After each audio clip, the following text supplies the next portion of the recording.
Okay. The audio is now on. Say hello, Bring. Hello.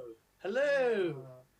Look at all these lovely people sat there waiting to hear from a couple of buffoons. How wonderful.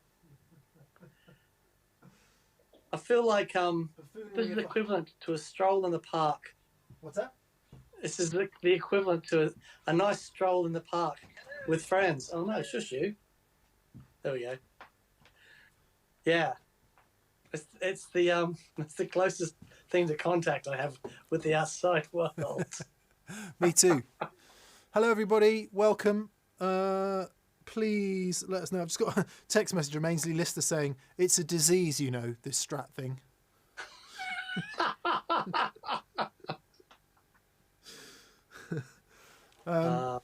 Cool. Hello. Hello indeed. Welcome to Viewer Comments and Questions Live. We were a couple of minutes late getting going today. I'm calling, you know, the DLR, Yeah. which is either David Lee Roth or the Docklands Light Railway. Yeah. Both cool in their own ways. I'm calling DRL today. Right. Dog-related lateness. Oh, fair enough. Yeah. Oh, yeah. Yeah. How was she on the weekend? She's great. She's, yeah, well, you know, she's a puppy. You know all about that, Daniel. I sure do. I sure do. Yeah, so hello to everybody, including all the dog owners. Can you let us all know the type of dogs you have and their names? Yes, please. That would be really awesome. Yeah. So Mick's got a Springer Spaniel, obviously that pedal dog. Her name is Rosie. She is actually a Sprocker Spaniel, Daniel. A Sprocker Spaniel. Yeah. Oh, okay. Crossed with a Springer and a Cocker Spaniel. Yeah. So I've got a Maltipoo, which is crossed between a Maltese and a toy poodle, and his name is Ziggy, and he is a legend. So you want to be a soft French? Yeah. So let us all know. Indeed. Let us all know. So Jeff Harvey's got a hound mixture, and it's called Layla. Nice. Ah. Yeah. Lovely. Nick Harrington's got a black lab called Maverick. Hang on. Brian Reed's got a pug named Weezer. A beagle named Cheyenne, says Zachary Allen. Oh, this is awesome. Anthony's got a pit bull named Dexter. Alex has got a miniature schnauzer called Eddie. Lovely. This is great. Two red cockapoo brothers, says Matthew Denby, Freddie and Oscar. Mackay is the golden retriever of Pete Rosano. Oh, man. Rick Mason saying it's a bit quiet. Is it a bit quiet? If it is, I shall turn it up. David Tompkins has got a black cat called Ninja. Nice. I've got a black cat called Boy, weirdly. Because there was another one called Girl. Oh, okay. Boy and Girl. Unfortunately, Girl is no more. How's that then? Is that better for volume? Sadie and Lila, Pitbull and Pug.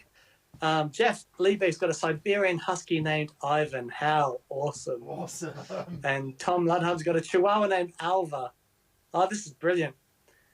Yeah, so we're big dog fans. And it's so weird. So I had, growing up, I'll never forget it. It was my 10th or 11th birthday, and my mum had a party the night before for an unrelated reason. And the next morning, woke up really late, and there was a dog at my bed, a little Bichon Frise at my bed. Yep. And it somehow walked into the house. I mean, you know, it was Queensland, Brisbane. Everyone just leaves their door open. You know, it's all that sort of shenanigans. Anyway, this dog was in this gorgeous little Bichon. And, you know, I took it outside and, you know, and then Mum said, dog wandered in this morning, just sat there while I was doing the washing up. we searched everywhere for an owner or anything, nothing. And just walked into our house and it's like, I'm living here now. That's it. I'm done. And yeah, the dog stayed with us for years and years. And this is only my second dog. No way. Yeah. That's never heard such a bizarre story. I know. But I've got some. Oh, man. This week was the week of bizarre stories. Really? Yeah. Not the least of which, the strat story. Strat story? Well, when you sent me the link to the song. Oh, yeah. Right, all right. Check this out, guys. Do you have the strat there, Nick? Yeah, okay. So the story goes that the 61 Strat that I am in possession of, that belongs to Simon Green.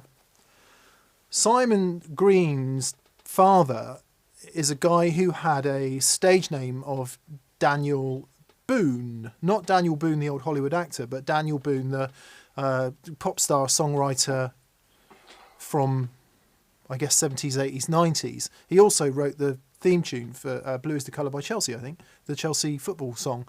Anyway, Daniel Boone's most famous song is called Beautiful Sunday, I think it's called. Yeah. So I send Dan, I say, check out this song by Daniel Boone and you'll see the 61 Strat before it was refinished, and you can see that it is the Strat because it's got the weird little thing that's on the end of the trem arm there. And also in the headstock, you got that. Yeah, a little stripe to the line. headstock. So you can see that it is the same guitar, but before it was refinished. Anyway, Daniel says... So, I nearly had a heart attack when I was, I was really young. Again, my 10 or something. What a bizarre year that was. Anyway, my mum thought, I know a special way to torture my kids. I'm going to put them in a singing group and have them go around the shopping centres and sing songs for people. I mean, you know, anyway, one of the songs that we had to sing was Beautiful Sunday, and I haven't heard it. I haven't heard that song since I sang it when I was 10 years old. And then Mick sends me the clip, and there it is. And then it all came rushing back. And could you remember? It was just so bizarre. Yeah, I mean, I don't. Who could believe that such a coincidence could happen, Daniel? Not I. Yeah, so there you go. Nice. As usual, I am struggling a bit with the tech. Dan, I was struggling to get a little bag of muesli off the dog.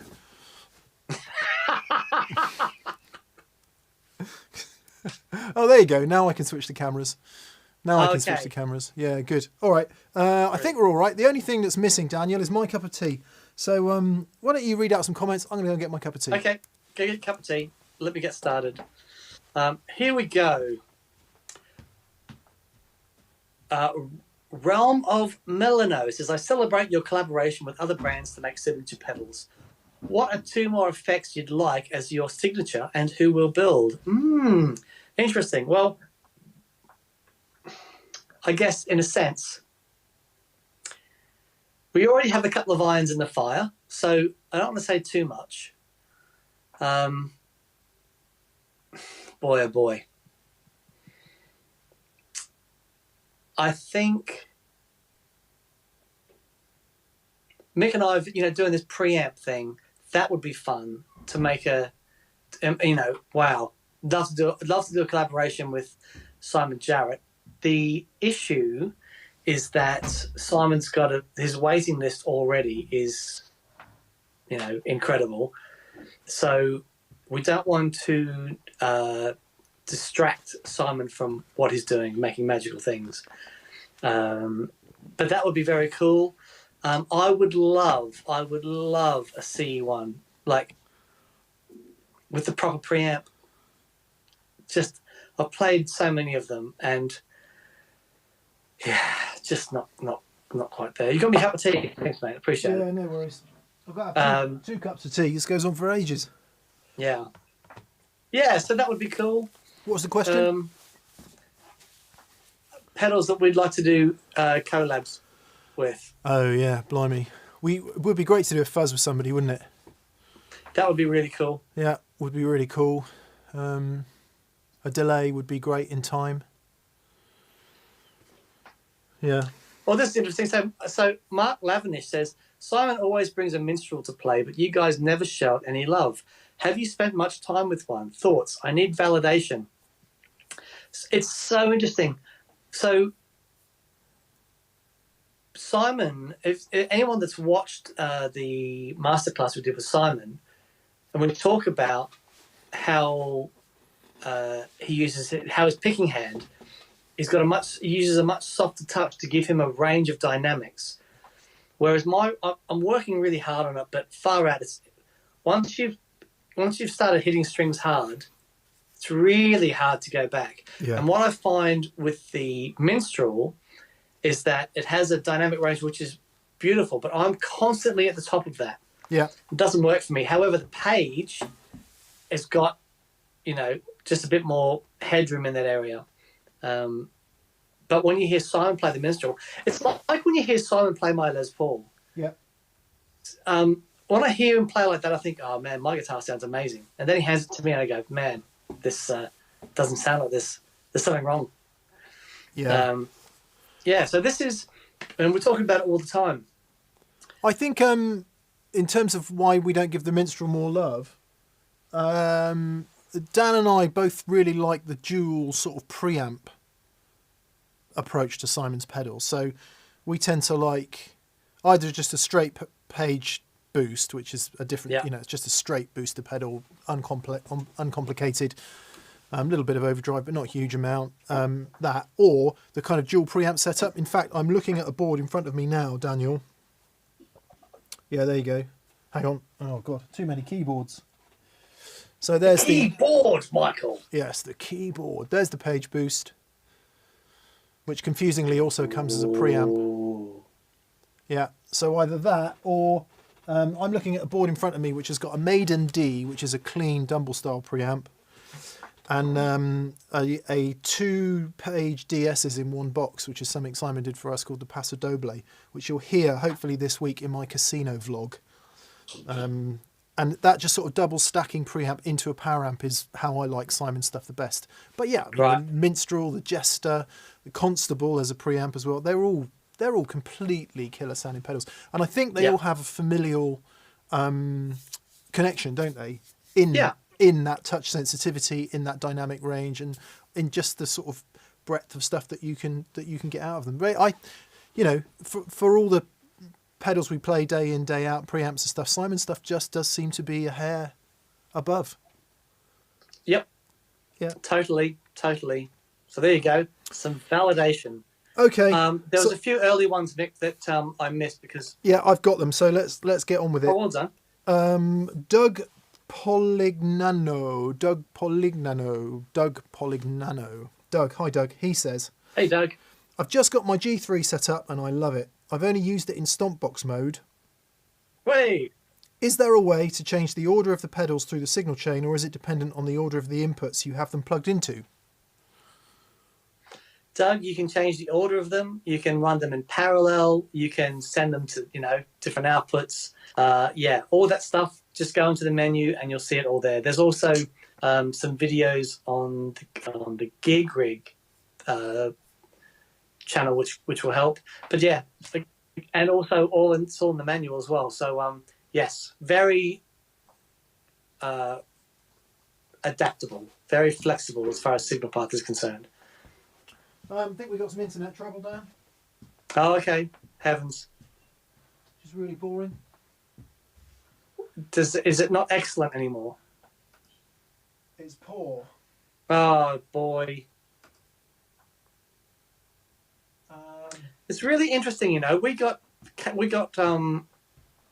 optical to the house. It's supposed to be the fastest that you can get. Fiber optic, and it's good, but we still have issues. Yeah. It's not as if it's a magic bullet, you know. There are still problems with it. Yeah, they I mean, there's all sorts of things to say that they deliberately limit, don't they? Yeah, right. But okay. Brilliant. At least it's really expensive. Alex241 says, I'm looking for a pedal-friendly combo for home use. I'm leaning towards a Pro Junior. Should I be concerned that it is not pedal-friendly enough? No. I mean, Pro Juniors are great. The problem with a Pro Junior, if you keep the level down, you'll have plenty of headroom. You know, when you turn it up, they do limit very quickly. But if it's just for home use and you're going to be playing quietly, Pro Juniors are really good. I think one of my favorite amps in that vein as a pedal platform is something like a Mick, what's the 10-inch speaker?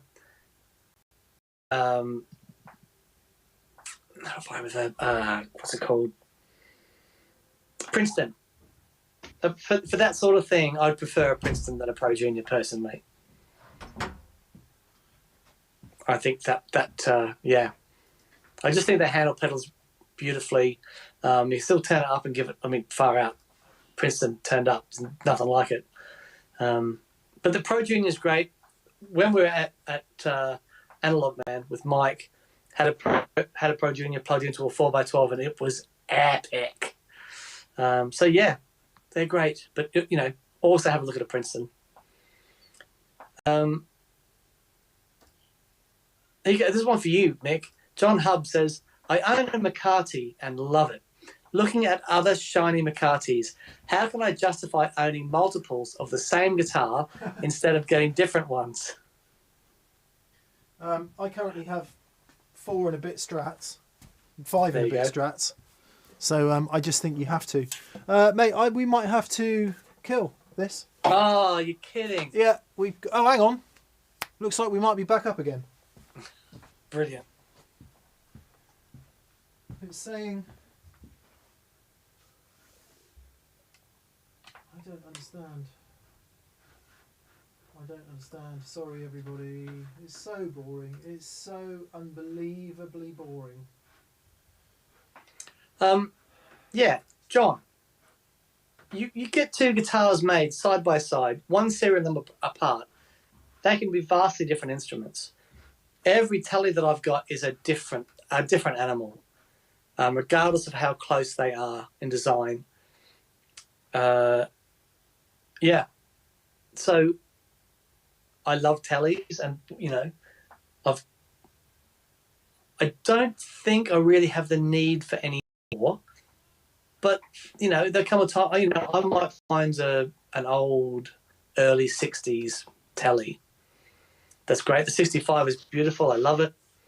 But you know, they are all different things. It's incredible how different they can be. Yeah. So justified, hopefully, with any luck. Andy Sandals says, just a thank you for nudging me to think outside the box. Finally own the Les Paul I've always dreamed of in terms of feel and sound. It's a natural 2018 Memphis-built Gibson 335. And it's heavenly. Thank you. There you go. Whenever I hear Mick on the 335, it is the most amazing thing. A friend of mine loaned me his 335 after my Strat was stolen for a couple of gigs. And it was lovely. It sounded wonderful. To me, there's that thing with that humbuckers where things are limit a little bit earlier on, and where the telly just sounded had a bit more, because I hit so hard, the telly had a bit more give, a bit more, had somewhere to go. But yeah, the 335 has, it can rock like no one else's business. It really is an amazing thing. How you doing, bud? I don't know what the problem is, unfortunately.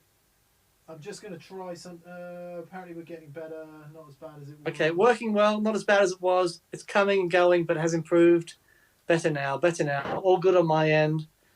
Tony Brooks says it's been fine for the past 5 minutes. Okay. In which case, Captain Reverb said, not dead yet, getting better.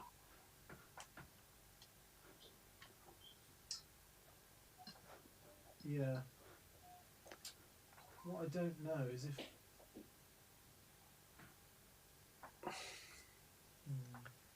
Okay, well, I'll carry on then, Yeah, Nick. let's carry on and just let us know if it's too bad. We'll have to give up, unfortunately. Okay. Just no more super chats, please. Please don't do any more super chats, and we'll catch up with the ones we've got. So please, no more super chats in case we have to to give Abandon up. ship.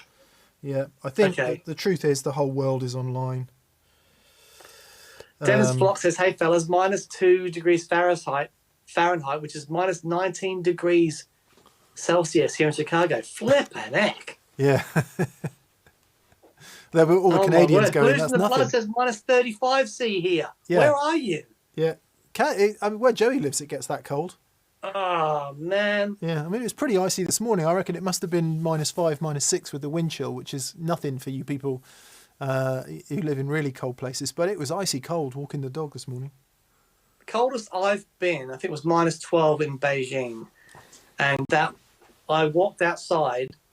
You could have just rolled me out the door. I had so much on. I think I just had my eyes, and I just went outside. The wind hit my eyes and just went, nope, and we'll walk straight back inside. Couldn't do it. It was ridiculous. Cool. Right, let's flash through some of these super chats then. Please, no more super chats, because I've got a feeling we're not going to make it today. Which is really boring, but there we are. Such is what happens when no one's allowed to go out. Right, Zachary Allen. Hi, Zachary. Hello from VA, which I guess is Virginia, is it? Yeah, I think so. Yesterday, I wired up my board's new gig rig power system. Big thanks to TPS and the gig rig crew. Shout out to Joe. Stay safe and rock on. He's got a distributor, 2 isolators, and a Time Lord. Very nice. Nice. That'll keep you Legend. quiet. Aaron Martin. I've just acquired a Source Audio Collider, and my board truly feels complete this time. We'll see if that remains true. What piece of gear made you feel your rigs were solidified once and for all? Tape delay, the space echo, and then onto the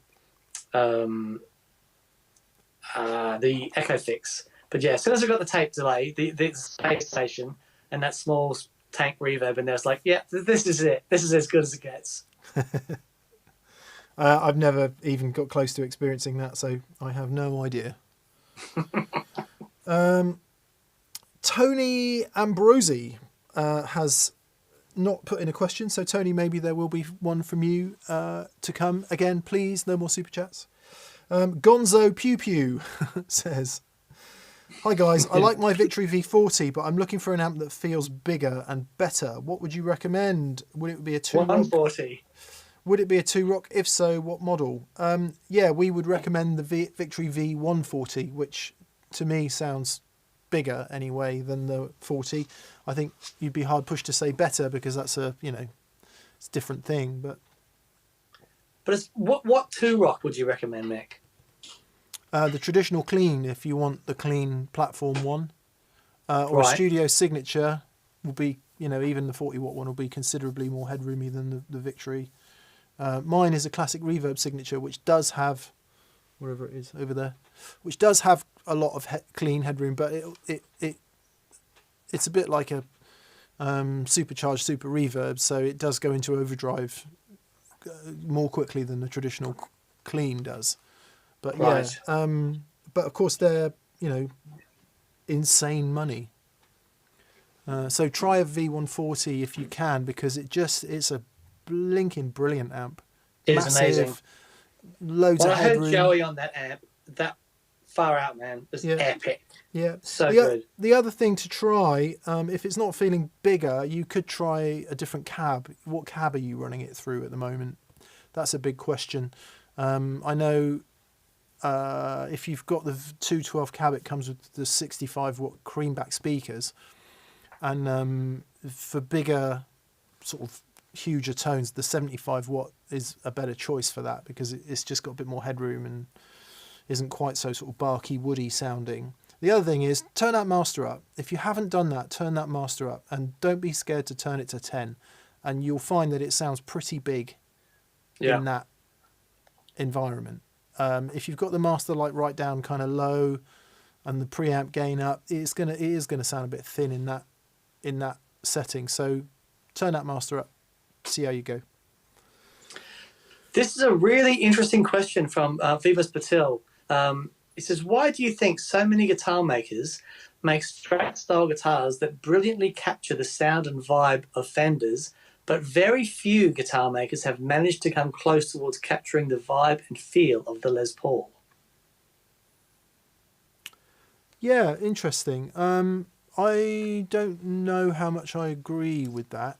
Usually, I mean, if you're talking about Tom Anderson or Sir or someone like that, their S-type guitars are very stratty, but they don't feel like or sound like old Strats to me. The massive increase in S-type guitars, Strat-style guitars, was when it started. It was addressing all the problems with vintage-style Strats, so weak pickups, vibrato bridge that doesn't work, all these things that a lot of people really struggle with. And you could argue quite strongly that certainly Tom Anderson went a long way in really refining that design into something beautiful. But for everything you refine, you lose something, and whatever. Some people prefer modern guitars, some people prefer old ones. One reason for Les Pauls might be because Gibson has more successfully defended its trademarks and patents. Yeah. So every time anyone makes anything that looks like a Les Paul, Gibson usually slaps a lawsuit on them and says you can't do that. Yeah. Fender's been less successful than that down the years. The other thing is that an S-style or a T-style guitar is infinitely more less complicated to make. Yeah, but a good guitar maker can make a Les Paul style guitar easy enough, can't they?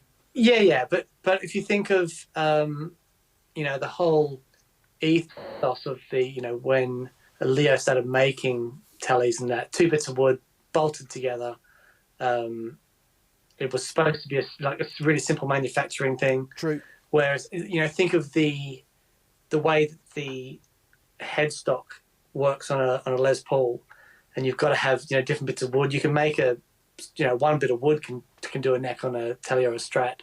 So it is. I mean, yeah, any decent guitar maker can. But it is a higher level of skill, I would say, to do a Les Paul, and get that neck joint right and all that stuff. Yeah, and then you get sued by Gibson if you do it too close. Yeah, exactly. Yeah, interesting question. I think certainly some of the more recent PRS-SC 245s, things like that, are much, much closer. And I dare say there's many other brands that are a bit closer. But the other thing that not many manufacturers do now is nitrocellulose. Yeah, really interesting. Really, really interesting. Did you do Simon Goodship earlier, Dan? He was asking about Kingsley amps and divided by 13 amps. No. Okay, Simon Goodship. Hello, Simon. He says, much love to you. Well, much love to you as well, Simon. Indeed. Do you have a Kingsley amp? What is the deal with divided by 13 amps? Why are people getting their knickers in a twist about them? By the way, I have a Tweed Tone King Imperial on the way. Okay, first up, no, we don't have a Kingsley amp. No. Would be great to get one, but I think the reality of Simon building one and shipping one from Canada on top of his insane waiting list feels difficult. It would be a little bit indulgent. Yeah, but it's going to be good, don't you? It would be amazing. Sure. Divided by 13, yeah, I haven't heard much about Divided by 13 very recently, but 10 years ago or so, they were everywhere. Yeah. Really, really popular. I think, from what I can gather, just very nicely hand wired top components. I guess comparable in some ways to Matchless or Dr. Z. That sort of level of build. Yeah, I remember Lyle Workman. So anyone that has watched films like Knocked Up, anything from Judd Apatow, Lyle Workman is basically Judd's musical director, he has played for Sting. He is the most incredible guitar player. He's got a new album out actually, which I've bought, but it hasn't arrived yet. But he did an album ages ago called Harmonic Crusader, which is some of the finest compositions and arranging and guitar playing. Really just masterful. Anyway, he had a lot to do with Divided by 13, I think, at least in the early days. And you'll hear them all over that Harmonic Crusader album. And they're really, Dr. Z in that sort of EL84, they did a lot of those things as well, 636s in that sort of vein. But yeah, I've heard some wonderful sounds come out of them. Yeah, I guess if you make an amp nicely using nice stuff and care about it, it's going to be good. And then add rarity and a high price on top of that, and then it's going to be really good. I played a few, really liked them all. So Amish Trivedi says, my JRAD icon, J-Rocket Archer icon, is creating a weird sound in my FS65 chorus and electric mistress when placed after the JRAD. Besides moving the JRAD, are there any solutions? Okay, so he's saying he puts an FX65, which is a DOD, is it? Yes. Chorus and an electric mistress after the J-Rocket Archer, and it's making a weird sound. We know the answer to this, Daniel. Well, more than likely it's going to be power. There you go. The icon. If you think, okay, it's a clone in all but name, I guess. The power supply for a clone, the chip that they use, it's really interesting and does a lot of jobs. But it's very important to make sure that the power to any clone is really clean. So have a look at your power. Yeah. So the question is, are you using a daisy chain? And if you are, that will be the source of your problems more likely than not. So you need to isolate the power to each one of the pedals. If you're already using isolated power to each one of the pedals and it's good isolated power, it's then a process of elimination working backwards. You take one thing out at a time, or add one thing at a time, whichever way you want to do it, and you find out the source of the problem. So Catherine's coming in to tell us the stream is rubbish, I suspect. Are you telling us the stream is rubbish, Bebbers? No, I'm passing through. Oh, I see. Off to use the facilities. I see. So check that, Amish, and see how you get on.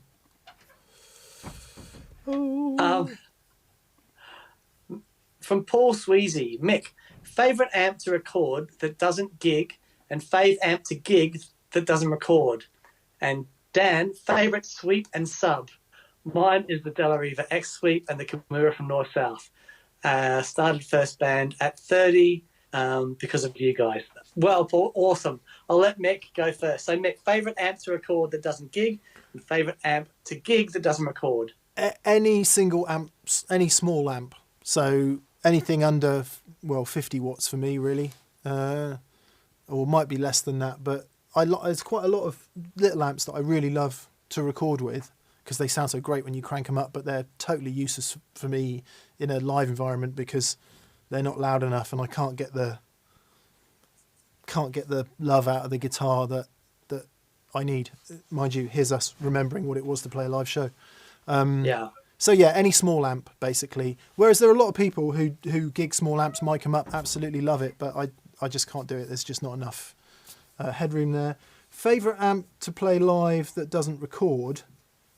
I've never gigged the high watt, but it would be that. It's a beast to record. It's so hard to record that amp because it's so crazy loud and the transients are insane that you need quite a specific environment to make it sound good. Same with a 2-rock a little bit, actually. Like when you get the 2-rock up to patent pending, it hurts all the microphones that we own. It pushes the Sontronics ribbon into a place where it doesn't really want to be. And at that point, you pretty much have to use a Neumann TLM 102 is the only mic we've got that can really take it at that level. So yeah, it's almost like the opposite situation with the small amp. The big amp that's loud enough and headroom enough and transient enough to get the kind of sounds we used to enjoy when we could play loud are extremely hard to record, I find, personally anyway. I'm sure somebody more talented at recording would do a good job of it, but yeah, so big amps for live, small amps for recording, and then obviously the thing we're all looking for is that brilliant sweet spot in the middle. Yeah. My favourite sweep is a scissor sweep, but done from guard when you block the knee and you sort of stretch out and they go to readjust, but you leave their knee where they are and then you just over they go. Favorite submission, it's an Ezekiel choke, but it's an Ezekiel choke from technical mount. So as they come to go, it's almost you're setting it up from an arm in triangle, and then you go from there to a technical mount, and then it's like an Ezekiel choke from the back. So there you go. Nice. There you go. Have you got a new MacBook, Dan?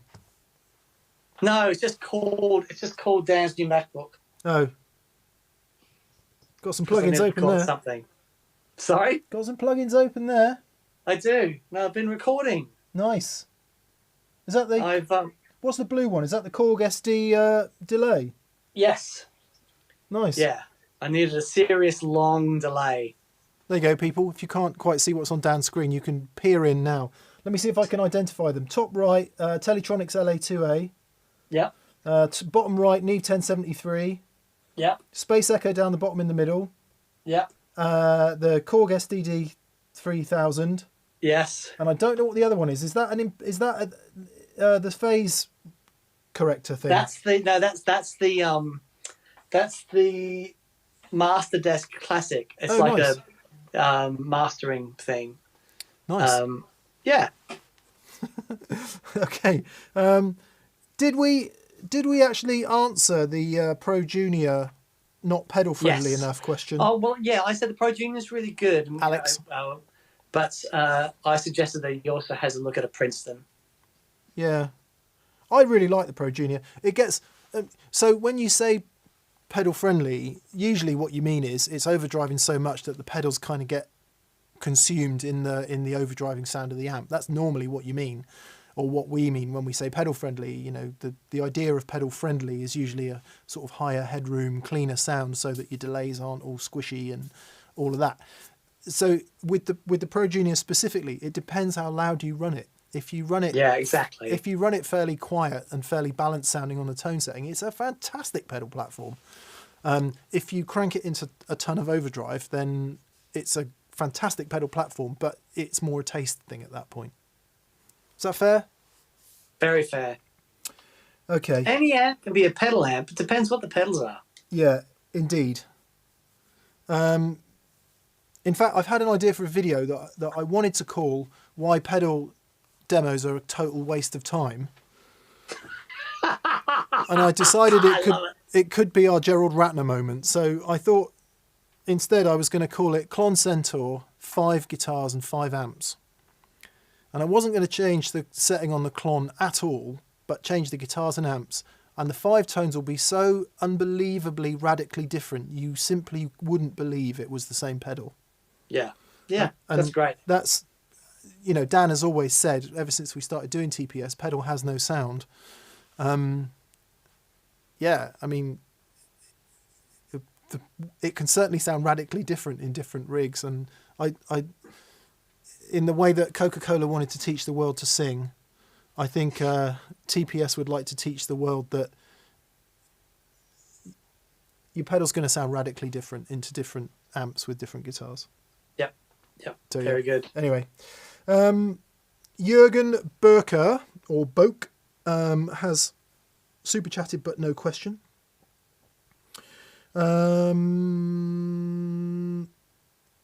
Right. Albus Band, Aaron says, hope you legends are well. Random FYI, I just can't get Big Bottom out of my head from Spinal Tap. But. Now I won't be able to either. Thanks for that. Talk about Awesome. bum cakes, my girl's got 'em. It is a wonderful, wonderful song. How can I leave this behind? Dan and I actually played a bit of that on our bass video, didn't we? We did. Anyway, nice to hear from you, Aaron. David Rustad. My musical miracle for Monday is Keep On Growing. Derek and the Dominoes record sounds like a bunch of guitars jamming in a room.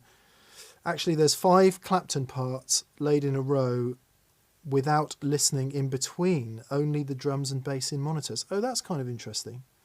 Keep On Growing by Derek and the Dominoes. I don't believe I know it. Okay. Yeah, so call that up on your music listening streaming source of choice and have a listen. Michael Koning says, or Michelle Koning says, last week I acquired a Gladio by Cornerstone Effects. It sounds amazing, but it made me love my other pedals even more. It stacks so well with my Ryra Clone and Broadcast. So what are your favourite pedal stacking combos, Dan? I love a treble booster into the hotcake into the AC30. It's just magic. I like my Klon after literally anything. Yeah, and preferably everything. The Klon when you've got a fuzz that you're enjoying, the Klon after that is a revelation. It is, yeah. So that would be my answer actually, is fuzz, decent fuzz, and Klon after is probably my favourite thing. However, Dan, in the video this week, you will hear the Dan Drive Tweedy hitting the Kingsley Maiden. Oh, wow. It's pretty spectacular. Wow, okay. Yeah, it was quite the revelation. So the rig that you can't quite see behind me, Mesa 5050 stereo power amp, 2 WGS 112 loaded cabs, coming off a couple of Kingsley preamps and a bunch of other stuff.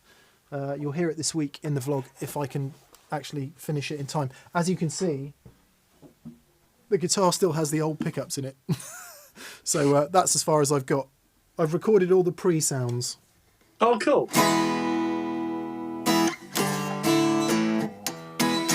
They're actually not as microphonic as I remember them being. Okay. They are quite microphonic, but not horrifically so.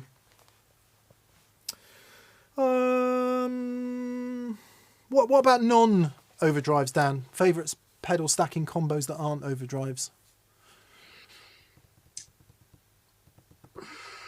Okay. Mistress into tape delay. Yeah.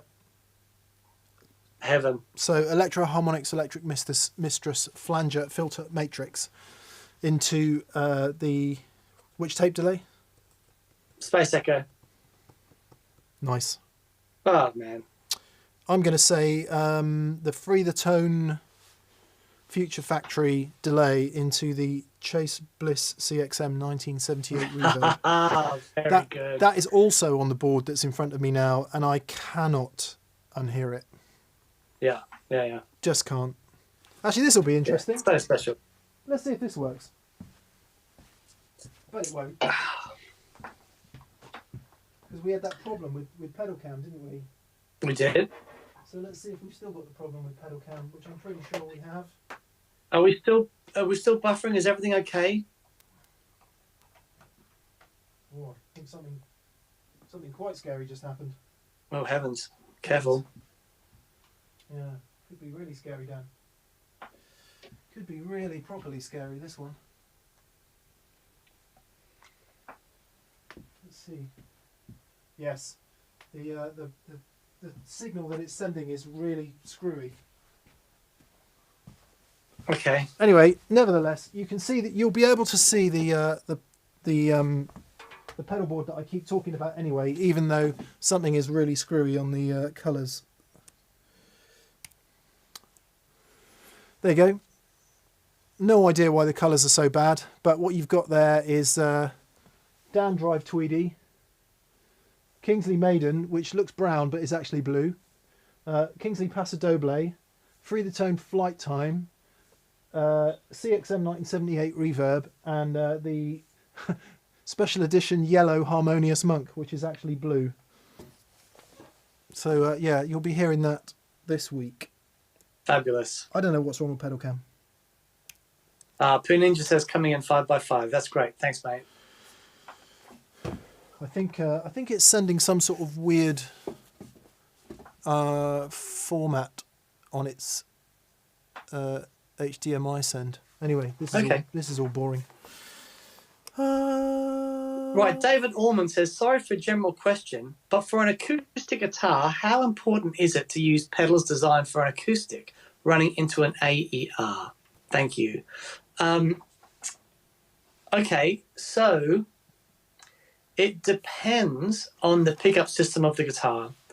So, for example, if you're using a passive undersaddle piezo or bugs or something like that, the output impedances of those will be not really high. So, like, you can do a mod to a Boss graphic equalizer that changes the input impedance from 1 meg to 20 meg if you're using like passive acoustic pickups, and then it works brilliantly. Jesse Hoff showed me that trick, actually, Jesse from Lazy J. Yeah. And it's such an amazing thing. But if you've got an active system on your guitar, then the output impedance sound is going to be very low, and then it'll work with anything. So it all depends on the guitar, depends on the pickup system. You know, if you've got an active thing, you might be sending quite a high amount of level. So, you know, you need a pedal that's going to have the headroom to deal with that. But I've used normal effects pedals on my acoustic guitar for years, and it works great. Yeah, you did, didn't you? Dan did an acoustic guitar and drums duo for many years, and got massive sounds out of just a electric electroacoustic guitar and a bunch of pedals. Sure did. It was really cool. The bipolar bears, baby. Simon Green is actually on, owner of said 61 Strat. He says, I'll let you know where to send the royalties, Dan. I'm sure that shopping centre's been destroyed by now. Yeah. Okay, John Bowlerwell. Hi, John. He says, I play a Mesa Mark V 525. Pairing options I'm looking at are a mini rectifier, VX the Kraken, or another for WetDry. I just picked up a Mesa 212 cab. Keep rocking, chaps. Oh, lovely. The advice we would give on that, John, is the same advice that we always try and give about pairings for WetDry rigs. Try and match the sort of core gain and headroom level roughly. Doesn't have to be exactly the same, and actually it can be quite cool if one amp overdrives just a bit more than the other. But if you've got, for example, VX the Kraken, you can get a clean sound in the Kraken, but not with the gain past about there, and any volume, up to 10 on your guitar, you'll be heavily overdriving in that by that point. So if you've got your Mark 525 clean, and the Kraken overdriving, that can create a bit of a weird transient thing that happens. So I would say the Mini Recto is a pretty good shout, because then you keep it all Mesa for a start. And I believe if the Mini Recto is anything like the bigger Rectos, the clean channel is really nice. Yeah. Yeah. I think that's great. Yeah. Anything to add, Dan? No, I mean, the Kraken is a very special amplifier. I think with the boogie thing, if that's the sound that you are really digging, then it's like a very character-rich amplifier, and it can be really cool to add another very character-rich amplifier with that. However, by having something in the same ballpark to accentuate that as opposed to divert from that, I think is a really good place to start from. Yes, good shout. Jason Kerapesi, hi Jason. He Hey, says, Jason. my Les Paul is a whopping £14. Ooh, Wowzers, as a backbreaker. I like the resonance and beef, but the pickups, 57 Classics, lack articulation and clarity. I thought I'd replace with Lola low winds or regular winds in the neck and bridge. Do you agree, or do you have a better idea? So it's so interesting when you, yeah. Oh, man, the Lolas will be fantastic. If you really like the beef and the rock thing, I'd maybe try the medium output ones as opposed to going straight for classic low winds. Not that, I mean, they will still rock, but they'll be very, very different. Yeah. And, you know, It could but be reducing that output and giving will give the pickups a bit more of that clarity that you're looking for. But just be careful of going too far the other way if that's not what you're after. I mean, Mick and I have low wind humbuckers and avatars because we love that sound, but we rarely make those guitars chug. They definitely rock like nothing else, but it wouldn't do it. I don't know whether it's a preconception or a bit of just straight incorrect information, or whether it might actually be true. I've always thought that a heavier guitar needs more pickup. Right. Interesting. And I've got no evidence for this, other than I sort of feel like it, because the guitar's not doing as much, or at least I don't feel like it's doing as much, you almost like need more pickup to match it. Now, an interesting point about the 57 Classics, I too have always found them a bit flat sounding. I think they sound great in SGs, weirdly enough, and that's interesting because SGs tend to be very light and very thin body, but in certainly in 335s and in the Les Pauls I've heard them, they tend to be a bit, I find them a bit flat sounding, and I wonder how much that's got to do with the fact that, as far as I'm aware, the 57 Classic is a symmetrically wound, fairly reasonably wax potted pickup. Whereas when Gibson moved to burst buckers, they are slightly asymmetrically wound, presumably as the old PAFs were, and with less heavy pot on them. And it's said, and I can certainly hear it, that pickups that are made in that way, a more traditional PAF way, tend to sound a bit open area. You get this slightly more honkiness, whereas the 57 Classics tend to be a bit more full on. That's my personal experience of, I don't know how many sets of 57 Classics I've heard over the years, maybe 100. But again, you don't know how much of that is psychosomatic, how much your brain is going, yeah, these are 57 Classics, therefore I'm expecting this sound. Yeah, right. Yeah, very, very, very good point. But I'll just underline that by saying I've always found them a bit flat sounding, if I'm honest, sure, compared to the kind of pickups that I tend to like, which are a bit more vintage correct. So what would we choose for your guitar? You are in the US, Jason. I mean, Lola comes unreservedly recommended from Dan and I. Lola's P90's going in that Epiphone tomorrow. Mm-hmm. There are so many great pickup makers out there, and I think we just automatically forget DiMarzio and Seymour Duncan, who still make really great pickups. They really do. Yeah, they really do. I would also say that the custom buckers that are in that gold top Les Paul are fantastic. Yeah. And I don't know how much of that's the guitar and how much is the pickup, but just, Gibson's latest PAF style pickup.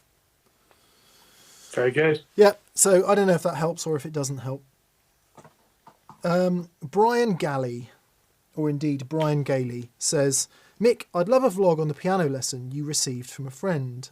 Maybe enlist him to show us. Come to Chicago after all of this. We'd love to. Well, interestingly, that friend is called Jack Duxbury, Brian, and he has made that video. It's on the Andertons channel.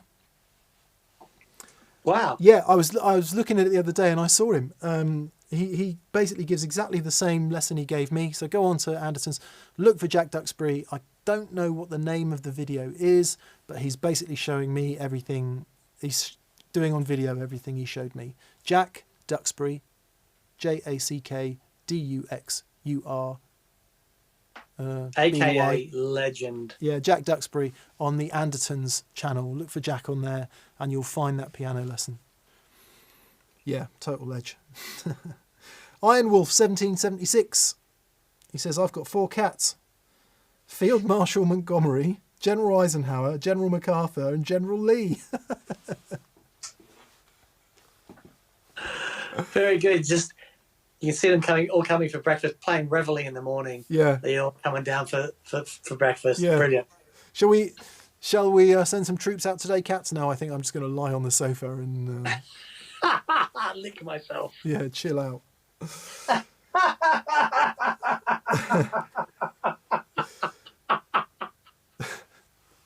David Scott.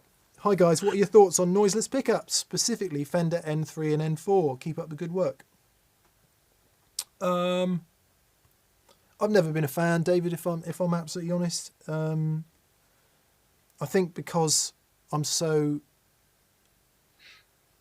umbilically attached to a vintage Strat sound. Anything you do to change it for me makes it something else, which is not to say worse or not as desirable to somebody else, but to me personally, yeah, I feel really weird if I turn up the guitar and it's not humming at me like something's wrong. Sure. Sounds a bit odd, but the lace sensors are noiseless, aren't they? Don't know. That's a long time ago. I had 3 gold lace sensor pickups in a Strat that I had before my 64, and I thought they sounded really good. Yeah, certainly the N3s and the N4s that you're talking about, the last ones I remember were when they went to these samarium cobalt magnets, I think, and I seem to remember thinking they were pretty decent, and they felt like a step on from the lace sensors to me. The lace sensors to me always felt a bit kind of clacky, right? Okay. And I don't know whether that's because I equate them with Clapton sound at the time, which I really, really did not like. Yeah, I remember that. Just sounded like it had a buffer on the whole time. Right. Which he did. Yeah, he did. He had built into the guitar. Yeah. And by the way, I don't know if he is Sir Eric yet. If he's not, he blinking well should be.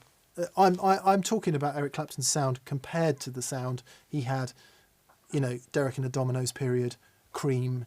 For me, they're just some of the best guitar sounds ever in the world ever. And then the lace sensor thing happened, which is, just purely personal. So for some people, it's Clapton's favourite tone ever. Let's just get that said.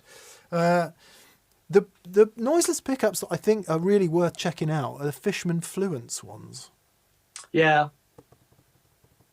Yeah, they're really good. If Greg Koch likes them, yeah, and he came in here that day, and he sounded better than me and Dan put together, so to be fair, that's all you need to know, isn't it?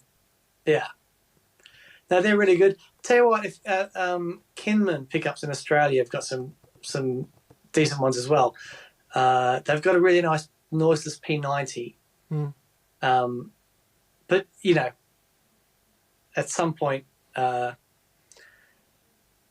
the same as you. It's never really been an issue for me. I've always been able to get the guitar in a position where it cuts down the noise, reject the RF and stuff considerably to a point where not a problem. Yeah, it's interesting, isn't it? So as somebody who processes audio and edits video, we necessarily have to end up using noise reduction software on some things. Just for the record, we never, ever, ever, ever use noise reduction on the guitar sounds here at TPS. Ever. Ever. Just to make that clear. We do use it on the voice mics. And sometimes if, we're in a boomy room, we'll have to use some noise reduction for that, etc. So within the world of video editing and audio processing, we have, you know, among the best software available, like the Isotope stuff. Even the stuff in some of the video editing programs is pretty good. And what I notice about that is it never just takes the noise away, no matter how good it is. of course. It takes something else away as well. And that's the way I've always felt about noiseless pickups. You know, they do. Yeah. And, you know, digital modeling guitar sounds for that matter. You know, you in order, if you have to filter off high end because it's so noisy, or you have to filter out noise because it's so noisy, it's not surgical enough to not get rid of other stuff as well. So yeah. does it matter? Does it matter? Greg Koch is living proof that it doesn't matter. Yeah, very good. Dave Powell, we have a super chat from you, but no super chat. So, yep. And Tim Good says, what's your opinion on the TC Alter Ego x4? It keeps returning to my board. I want to hate it, but it has so many good sounds I can't. Why do you want to hate it? So we've been a massive fan of the TC pedals, especially when they released the Mash foot switch. They're great sounding, analog drive-through, you know, really clever, and the Alter Ego x4 is, you know, 4 times the love. It's great. I've got a they did a special edition. It's the black version that they did with a music retailer in the US. That's the Alter Ego. That's the Alter Ego. Yeah, that's it. And Andy Pro Guitar Shop was involved. Yeah. Andy Is Martin. that the same one? Yeah. Okay. That's what it is. Right. It's awesome.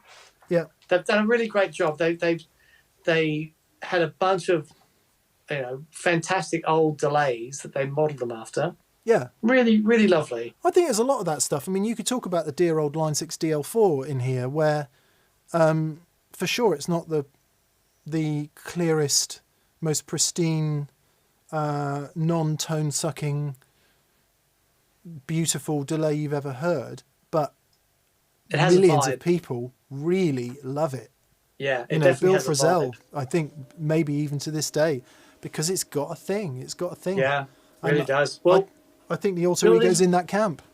yeah, building Ed O'Brien's rig, we tried every looper out there to find something a bit more reliable, you know, a bit more. We couldn't find anything to replace it. Yeah. As far as its looper functions. Well, it's like a Strat, isn't it? It's or even better, a Telly. It's 2 bits of wood lumped together with some hardware thrown on it. It's hardly refined, but it's got a thing. Definitely. It's got a thing. Project Balrog says, hi guys, and thank you for your generosity, blimey. He says, I need some advice on G3. I'm thinking about getting one, but I need to know if it will work with my setup. I run my drives into both my amps, but the time effects in the stereo effects loop of the Orange Rocker 32. Can I still do this and have my time effects still through G3? So you've got stereo time effects that you're running into the stereo loop of the Orange Rocker and the drive effects going into both amplifiers. So let me just think. It's what Rabea does. Yeah, but Rabea's got... It's possible, totally possible. I mean, the best thing to do is just send an email to support and we'll track out the signal path for you. But yeah, you because you're splitting this signal from the drives, the best thing to do is you come out of Ascend. There's 12 loops. Come out of Ascend. That gets split, goes into the inputs, and then each of the effects sends, just the effects. The effects send from the Orange Rocker verb comes back in, then stereo out to the left and right out after the stereo effects to the stereo return Orange Rock Reverb. Easy, no problem. There we go. Yes, it's possible. Gig rig support will help you. Send an email. We'll map it out for you. Yeah. But yes, no problem at all. And more Australians. John O'East. Morning from Melbourne, Hello. guys. Hello to Melbourne. Last week's video was amazing. Well, thank you. Truly, there is something special about a Marshall. And he says Ander, and I think he might say Ander 4x12. Have you tried the 1987X through some different cabs, or will you in the future? What are your thoughts on creambacks?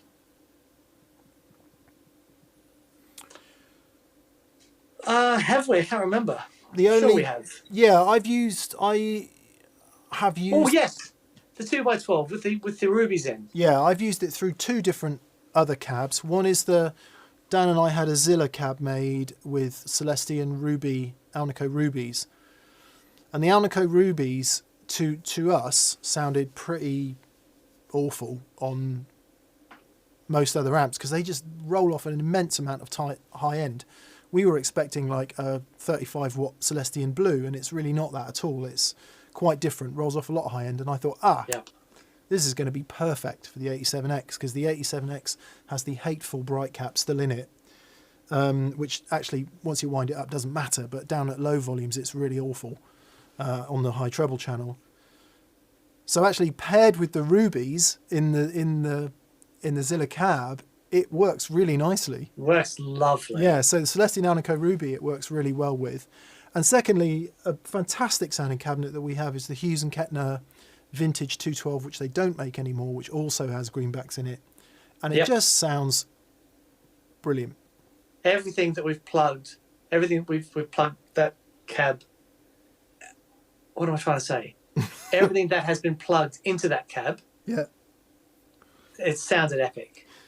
So yeah, and as for the cab that we use it on, the 1960 AX, which is a standard Marshall 412 with the vintage basket weave type grill and greenback speakers, and it's one of the best guitar cabs I've ever. Let me temper that and say it's one of the favourite guitar cabs I've ever heard. Yeah, it just resonates, and something about those speakers. I think they're Common or Garden, newish greenbacks, and it just sounds blinking great. Creambacks, as you'll be aware, they come in two types, well, three types actually. Forget the Neo one for a second, it's a different discussion, but a lot of people do like it. It comes in a 65 watt medium magnet. Medium magnet, I think is 35 ounces, something like that. And then the heavy magnet is 50 ounce, I think, something like that. Anyway, because, well, you can see if you look at the back of them, you can see which is bigger and which is smaller. 65 watts and 75 watts, and they actually sound very different. To me, they sound so different, they ought to be called different speaker types. The 65 is lower sensitivity, efficiency, if you use that term. And I know this because I'd done extensive speaker testing for Victory when they were developing a lot of their amp range. And what we always found was that the 65 watt greenback sounds woodier, barkier, more what you would expect from a greenback. And the 75 watt greenback takes a lot more grunt to get there and actually never really sounds barkier and woodier, for want of a better term, in that way. Different kind of mid-range resonance obviously can take higher power, so it doesn't break up as easily. For amps like the 2-Rock, Victory V140, high headroom amps, I much, much prefer the heavy magnet greenback. For mid-power amps like Victory V40, V40 Deluxe, anything that's going to overdrive a little bit and get cooking, I actually prefer the 65. So it's very amp specific. Would it work on the 87X? I don't know. Maybe. No reason why it wouldn't sound really cracking, actually, the 65s. Probably go with the 65s rather than the 75s. But for me, you just can't beat a 412 loaded with greenbacks. It just doesn't get any better than that. No. And even better, if you can find some old ones, the old lower resonance ones that, yeah. Dan, we are going to buy a super bass, by the way, at some point. Yeah, we are. Yeah, we are. Doing that video. We're going to pair that with the high watt. Yeah. Man. Doing that video that I did in the week with the Marshall and the Fender, as much as I love the 87X, and it is like a real world amp because you can actually use it, even though it's loud. It was making me go, wow, the 100 watt Plexi does this so much better than this. Yeah. I mean, to get it into overdrive like that is, hospitalization. But the cleanup is just spectacular. Yeah. Wicked. Yeah. Anyway, that's what I think, Jono. Yeah. It needs. I'm going to do the Bright Cat mod. I keep meaning to take it out and have a look. Martin Kidd was telling me in Victory that sometimes the cap is actually on the pot there. Sometimes it's on the board. Yeah. And if it's on the board, it's harder to get to. Because if it's just on the pot, we can just cut it off. Video. What's that? We'll do it as a TikTok video. Yeah. Seriously, it's less than 60 seconds. Like, hello, snip, hey. Then we'll do a little dance at the end. We'll do the Yeah. Yeah. Very good. Right. George Radcliffe. Hi, George. Hey, George. He says, my Laney L5 Studio 5-watt single-ended into my Yamaha THRC 112 speaker cabinet sounds amazing. What are your thoughts when mixing small power amps with higher capacity cabs or vice versa? If you go and have a look at the show that we did with Analog Man, where we ran a Pro Junior into a 4x12, it's epic. It's a great thing. Yeah. And that the benefit of that was less about the power of the cabinet and more the sort of volume of it. The size, the size of it. Because however brilliant a Pro Junior sounds, it is always going to sound like a small box. Yeah, a 412 exactly. is something different. So so outside of speaker dimensions, what about, for example, Dan taking the same 112 cab and putting a high power speaker and a lower power speaker in it? Oh, okay.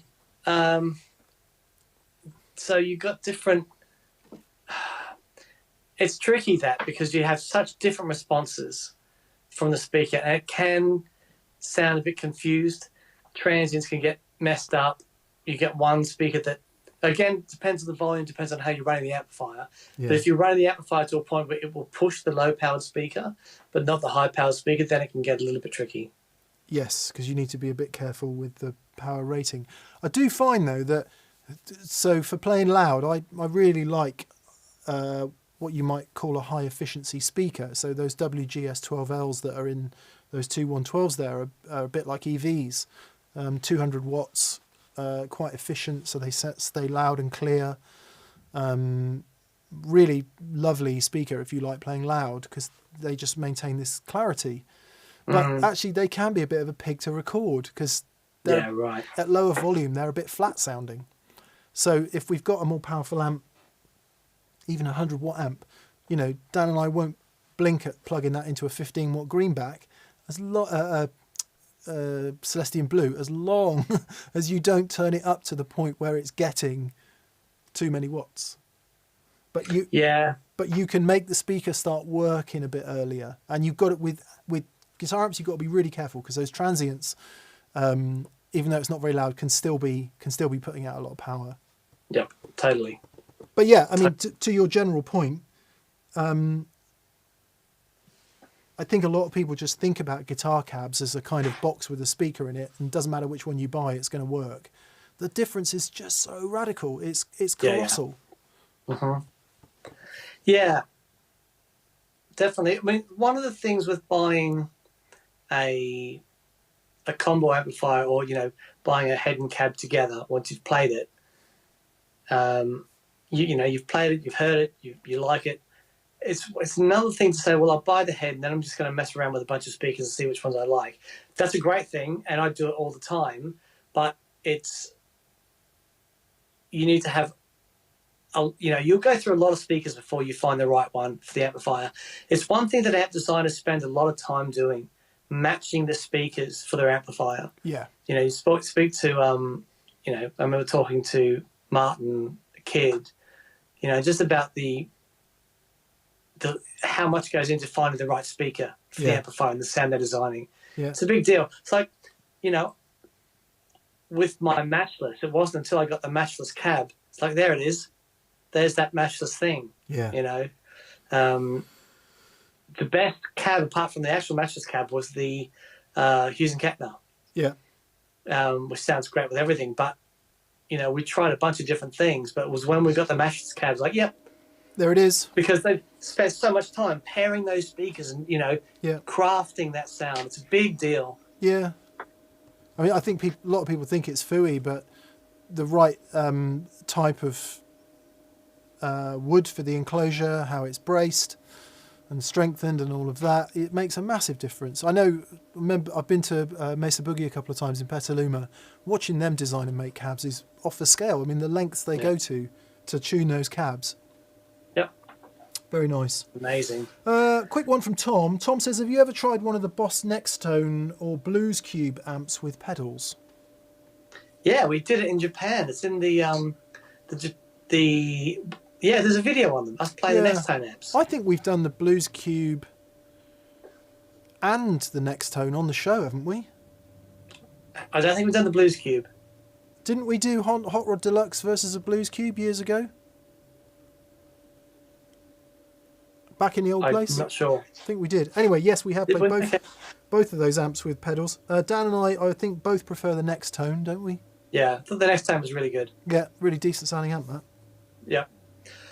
Matt Lloyd says, hey guys, has your Bell Epoch ever had a buzz you can't fix? Power is isolated, and I never had the problem before. It just started happening.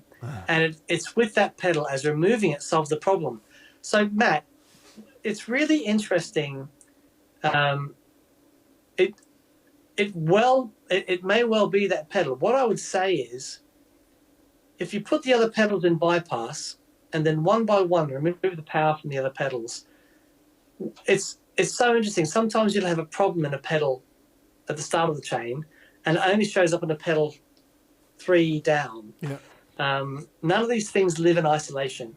Everything works together, and that includes, noise and weirdness. So try that. I remember thinking that my mistress was busted for a long time ago, but it wasn't the mistress. It was something else causing an issue in the mistress. So try that. If it does turn out that it's a problem, I would give the guys at Cat and Bread a shout. They're great, and they'll get you sorted. But yeah, try that first. Try unplugging the power from the other pedals around, and make sure there isn't something else funky going on. Yep. Connor Larkin says he's been a fan for years. Thank you, Connor. And he says, thanks, Connor. I've learned so much. I would love to see some content on mini humbuckers. Maybe something to do with mini humbuckers and Firebird pickups. I've had a couple of mini humbucker guitars in my time. I had the very first ever SVL guitar I ever built. Huh.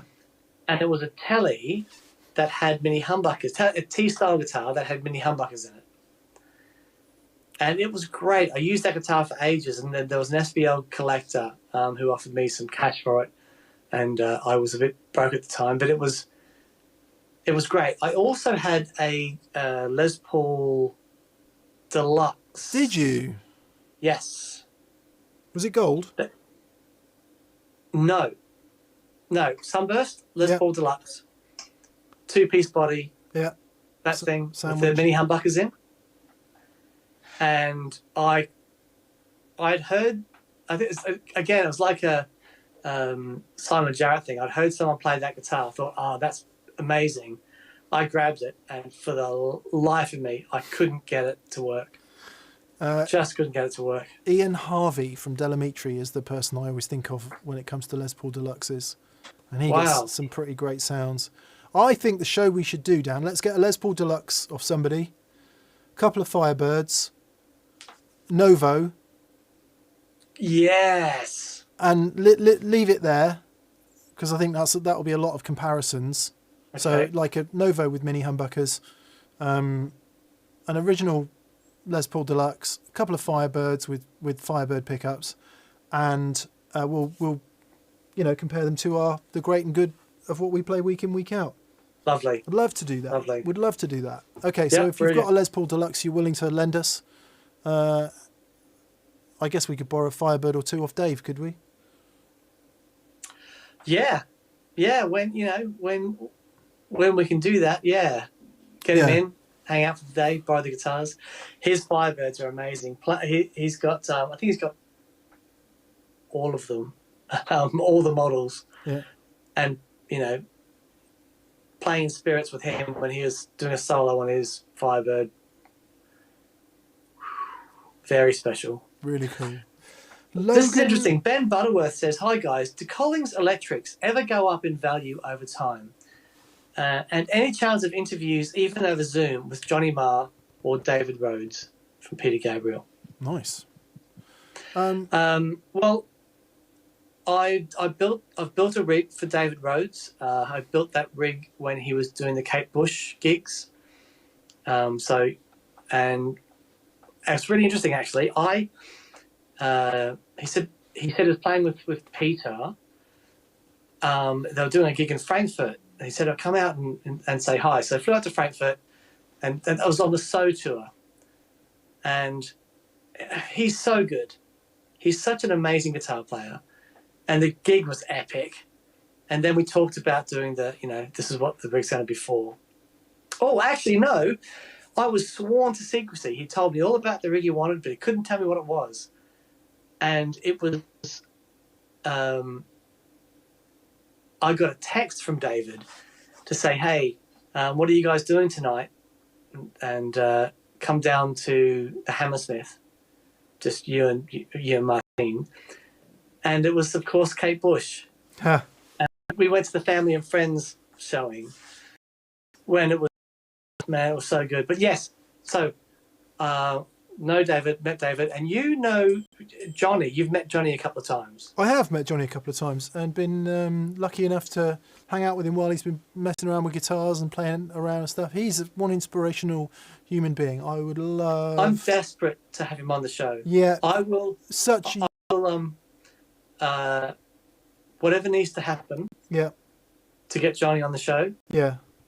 It's like that thing where you met somebody a couple of times and you want to ask him, but you don't want to ask him because I met him through other routes that it wouldn't quite be right to jump in on that, if that makes sense. I'll jump in. Blame it on me. Anyway, so yes. I've got this other guy on the channel. He's such a pain in the bum. And, but he keeps asking me to ask you. I'm really sorry. But I'm contractually obligated to ask you to come on the show. So it would be great to do David Rhodes and Johnny Marr at some point. Dan and I really don't like the Zoom thing and I want the noises to be moving all of us. And that's I got an email today do you remember Ariel? I saw her, she was supporting Eric Johnson when we were in LA. Yeah. And I've been talking to her for a while, and I think when she's on tour in the UK, we'll get her in because she's great. Cool. But she said, "Oh, do you guys do Zoom interviews?" And I said the same thing. I said, "Look, we really want to check, listen to the sound and do that sort of stuff, and you just can't do it over Zoom."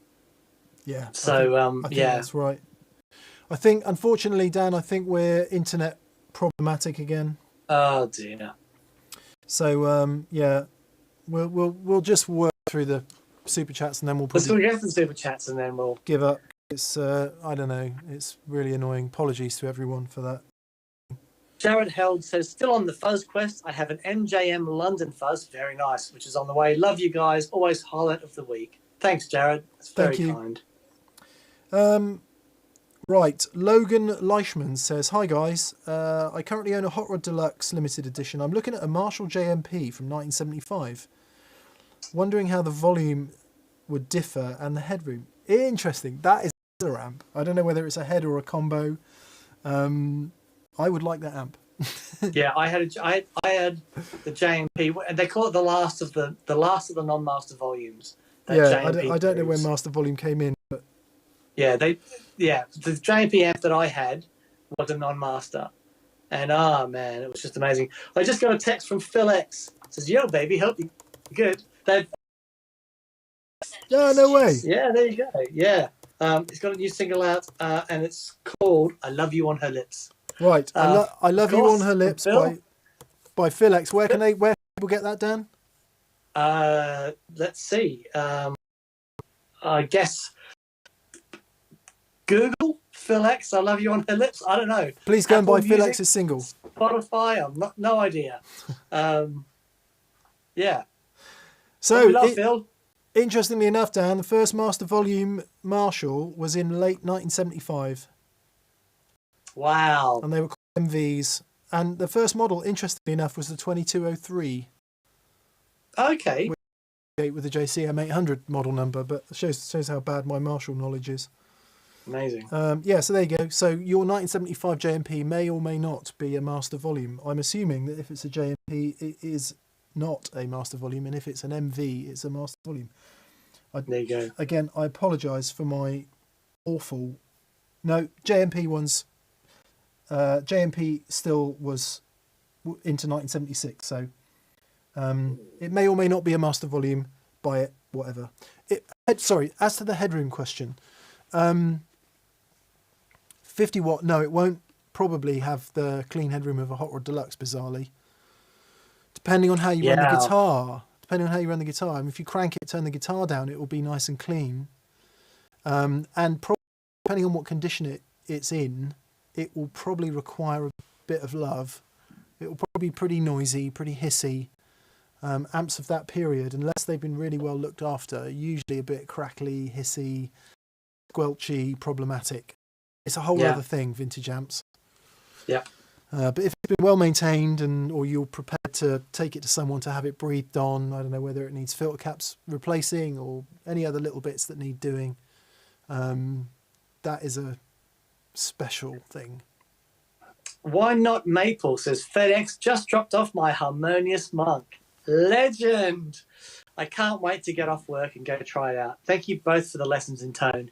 You've helped inspire me to play more and be happy with my sound. Mate, that is brilliant. Awesome. That's so great. Enjoy the Monk. We are so proud of that thing. Yeah. It's really wonderful. We're proud. That's the right word, isn't it? Thanks for buying one as well. Yeah, definitely. And Brad says, I think this is a super chat. Brad says, do you have preferred cables? Does that preference change based on position in the signal chain? I've been using the Evidence Audio cables, and for patch cables, been using the SIS stuff. It's been rock solid and really great, using it for years. Because the pedals generally are in the switcher, it makes less. The only cable you really need to have any concern about is the first cable to the pedal, because after that the output impedance of the pedal is low enough to drive everything else. So it's not like I've got all those cables in a row and all the pedals turned off, because all the pedals are in a switcher. So in that sense, no, it's that's fine. The different cables though from the pedal board to the amplifier and from the guitar to the pedal board. I like really low capacitance cables from the guitar to the pedal board. Actually, I've got a really old, what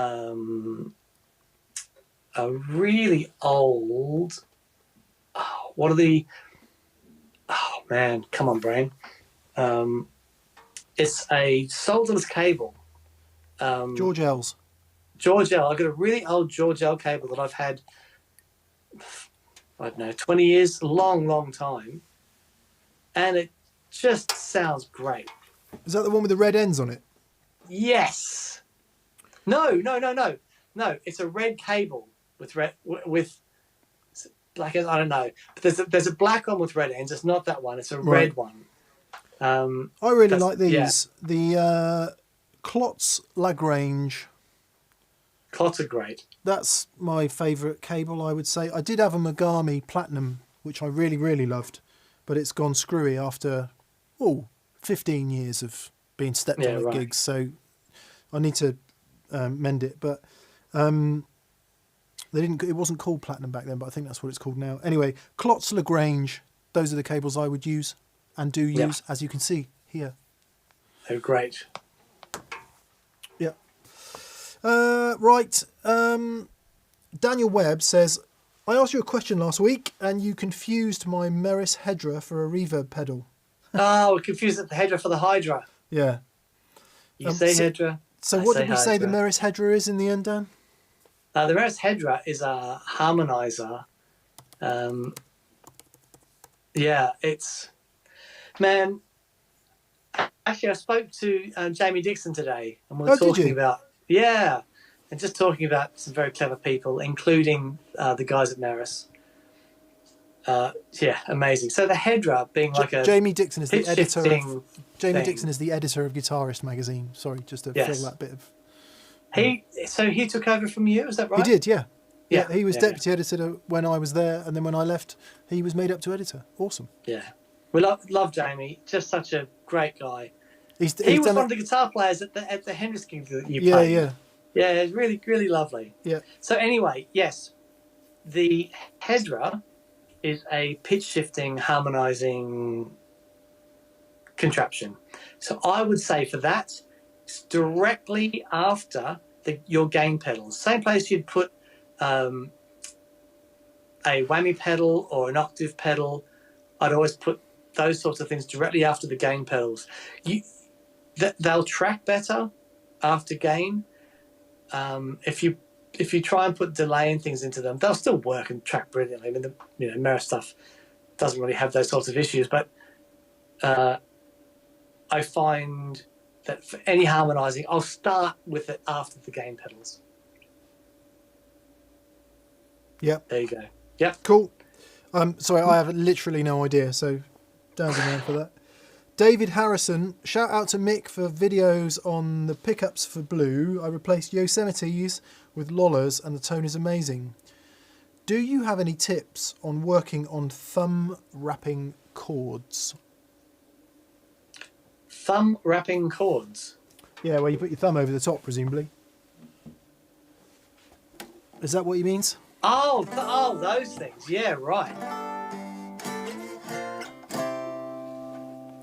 Is that what you mean by a thumb wrapping chord, where your thumb goes over the top? Yeah. And when you play like the D with the F sharp in the bass? See, I never got into that until recently. I've always been that kind of guy, as opposed to that. How do you even do that? Yeah. If you've grown up on Hendrix, there's no other way to do it. Yeah, right. I don't know. I've always had my hands always been down a bit further, and getting the thumb up was weird. But when you start, I was a strangler for a while. I had that, up here. Yeah. But then I became a low rider, and you've got to wrap. There we go, low rider. Oh, and you've got to wrap the thumb to do that. Yeah. I guess it puts it... Okay, yeah. So the higher you have the guitar, the harder it is to wrap the thumb. So that might be some advice. Some people thumbs aren't just long enough. I mean, if you look at John Mayer's thumbs, they're freakish. And so when he plays Neon,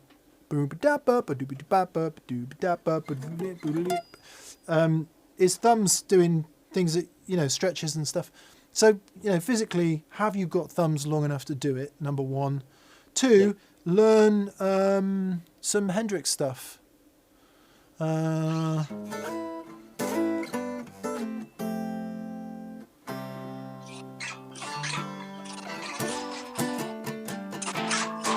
Yeah, right. But that might have been the Stevie Ray Vaughan one where he goes. Stevie Ray's version of Little Wing.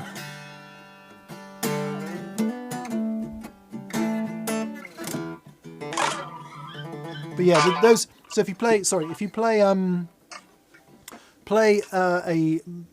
E major shape bar chord. So in this case, we're going to play G major. But don't play it like that. Play it like that, where you just play the top three, where your index finger's doing the top two strings, your second finger's playing the major third, and your third finger's playing the root, and then put your thumb over the top to hit the root note on the bass string. And then if you add your little finger on the top string, playing another second, then you get the Jimmy chord. Spling.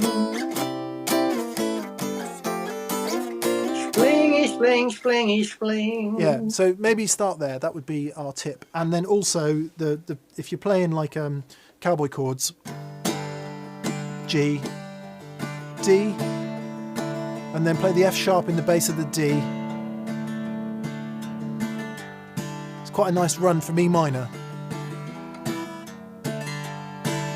That'll help. Very good. That'll help. Maxime Boniface says, hello guys, any thoughts on a series parallel mod on Telecasters? I'm thinking about adding that to mine with a push-pull on the tone pot for more versatility. Keep Cool. up the good work. Love from France. I've got it on one of my guitars, Maxime. I never use it. I really don't like it. It changes the gain structure to, you know, it becomes really loud, and there's just not a sound that I particularly like on a telly. Might work great for other things, but you know, look, worth a try. If you can stick it on the tone pot, awesome. Yeah, what's the famous... Brian May would be the famous series pickup user, would he?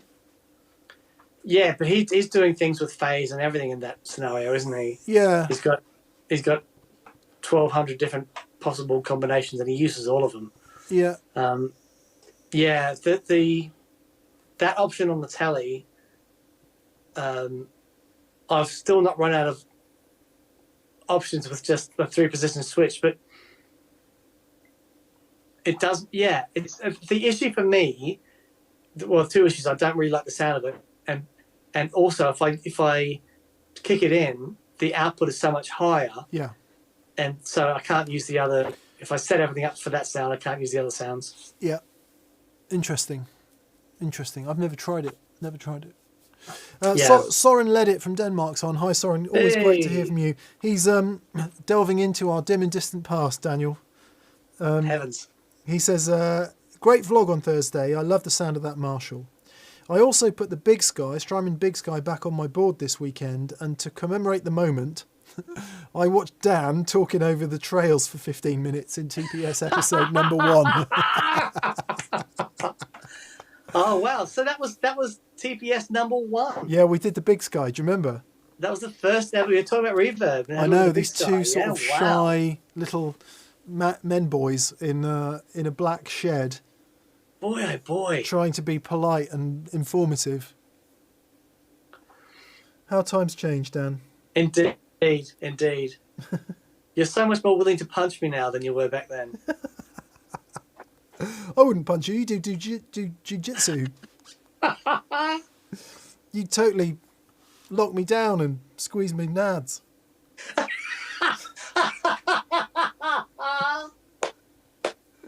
Oh, boy. Ben Butterworth, we didn't answer your other question, was do Collings electric guitars go up in value over time? It's an interesting question. Here comes Catherine. All right, Bebbers? Hello, sorry, I Cool. didn't listen. We got a problem? No, just something from BB. Yeah. Thanks to If you haven't already seen. Oh, sorry. Thanks to BV for moderating today, as always. Yeah, thanks, BV.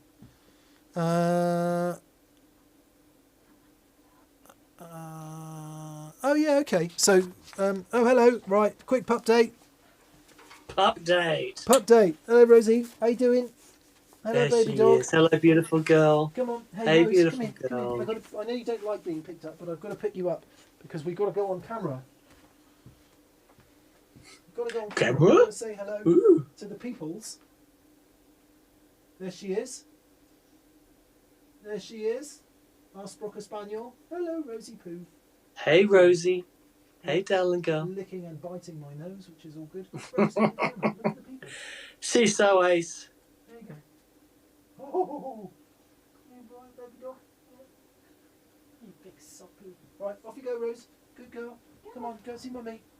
Don't trip over the cables Rosie, or here. even bite them all. Here. Goodbye, Rosie. Come on. Hey, come on. Biscuits. Come on. Biscuits. Come on, Rose. Good girl.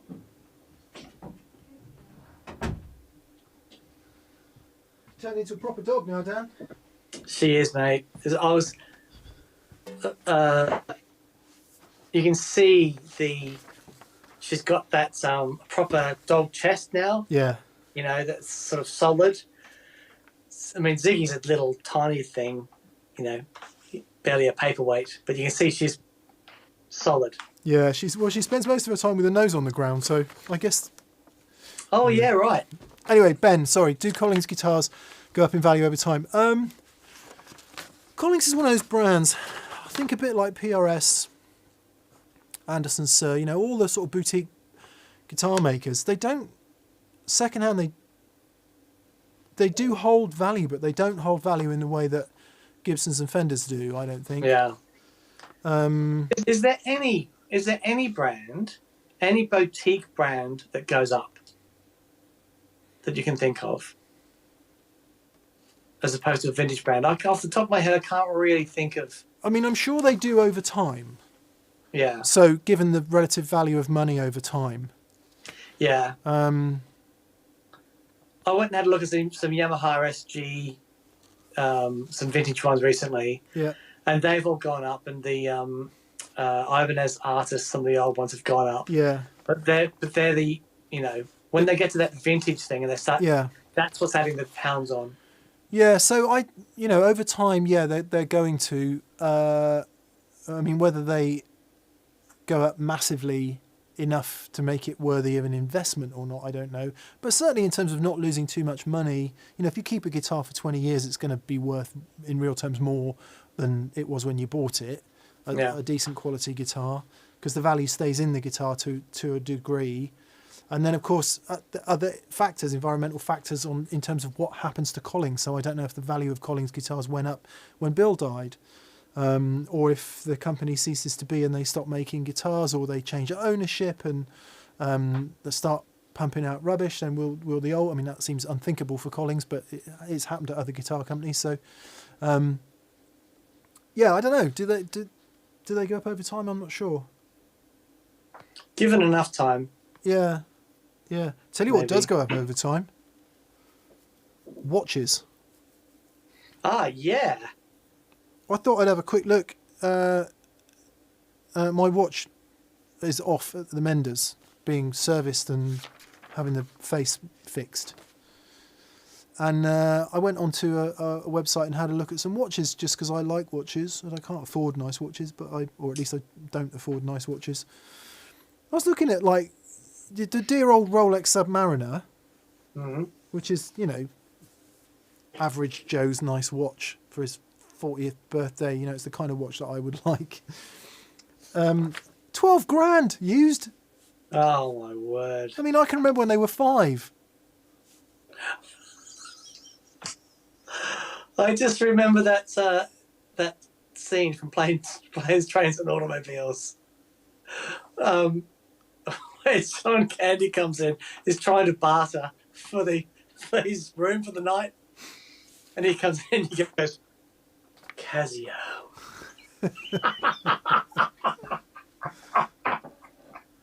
But yeah, so some things just do go up over time, don't they? Nice watches, nice guitars. Unlike your nice, shiny new Mercedes or BMW, which is worth literally nothing in 10 years. Yeah, right. God. Anyway, blah, blah, blah. Morton Pedersen says, I'm having my 1983 Ibanez 335 converted to 50s wiring. Picking it up tomorrow and can't wait to try it out. Yeah. That's awesome. That'd be great. Notice a little bit more top end. Yeah, you should notice a bit more interactivity of the controls. One thing I've done with the Epiphone vlog, not that it's the same thing, but I played the Epiphone today and I've deliberately been turning the volume and the tone down, because once the pickup gets changed, it's also going to have 50s wiring, whole new wiring loom, caps and everything. So I'm hoping to hear a palpable difference. Although it sounds way better than I remember it sounding. Right. But yeah, I think we're fans of 50s wiring, aren't we? Yeah, definitely. We hope you enjoy that. John Chapman has been on, who is blind. So he's listening to us out there, and he says, "Hey fellas, I'm a blind guitarist. and I've just purchased an orange pedal baby because it looks easier to use, so I'm told. Oh, cool. So what pedal should I use for my clean tone? Right, orange pedal baby is a 100 watt maybe. Solid state pedal amp. Yeah, almost like a rack format, even though it's not a rack format, but it's a long flat thing, solid state power amp, designed for pedals. So, John, you're saying what pedal should you use for your clean tone? Well, you need some reverb. I don't know if the pedal baby's got reverb in it. If it hasn't, get a nice reverb pedal. Yeah. And we'd really also experiment with a light overdrive. Yeah. Having that on, and then using the volume from your guitar, turn that down a bit, and experiment with that for your clean tone. It's the same idea that mixed video this week, which was awesome, by the way, mate. Thanks. It was so good. It was good fun. But the same idea, reducing the input signal going to an amplifier or a gain stage that's already limiting. Yeah. And it's the same thing that Andy Timmons does for his clean tone. His clean tone's got a Keeley modded blues driver that is actually quite gainy, but he rewinds the volume down his guitar, and that's his clean tone. So that's a really good thing to try. Yep. Another shout might be a compressor. Yep. So if you get a compressor that's got, it's quite important that it's got a dry through. But a compressor can be really cool because you can up the volume a bit, so in a way it's working a bit like a boost, but the nature of the compression can change the EQ a little bit, so the treble frequencies stay a bit more present. So that could be worth a shot as well. Yep, totally. Yep. Doug Strong says music as an outlet has been great for my mental health. COVID struggles had my plateaus while learning. Impacting me negatively. You recommended small increments. I've started journaling my practice. It's been huge. Thank you. Oh, great. Well done, Doug. Absolute legend. What was that name, Dan? Sorry? Doug Strong. Doug. Nice one, Doug. That's good to hear. Yeah, well done, mate.